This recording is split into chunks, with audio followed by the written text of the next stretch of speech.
Debut game ni Luka Doncic, nag-ala Luka Magic Johnson kagad. Showtime! Isang love pass na swabing-swabe para ikutuan ng hype na to. Present din sa arena para suportahan ang kaibigan at legend ng Mavs na si Dirk Nowitzki. Unang puntos ni Luka as a Laker ay nag-jab step ito at step back sa kubaw kagad. Mala Michael Jordan ang datingan ni Luka rito. Ang ingay ng mga crowd. At ito rin ang unang offensive rebound ni Luka. Sabay tira, easy money. Sa 24 minutes niyang paglalaro, maganda ang kanyang ipinakita. Umiskor siya rito ng 14 points, 5 rebounds, 6 assists at isang turnover lamang. Diba? Impressive. Kagagaling lang sa injured eh. Pag tumagal pa yan, mas deadly pa yan. Dadagdagan niya pa rito ng kalamangan para maging 20 points lead. Ilista mo na yan. Kabayan Noli Di Castro for 3. Talo. Pasalamat ko inalat si Kabayan Noli Di Castro. Under 1 minute mark ng second quarter. May assist siya para kay Lolo Bron. Ilista mo na yan. Ito yung ginagawa niya sa Dallas noon, no?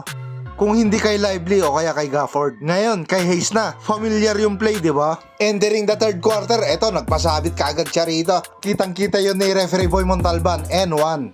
Kaya sa bandang huli, tambak ng malala ang Utah. Hanggang dito na lang po mga bossing. Mag-ingat po palagi and God bless po sa inyong lahat.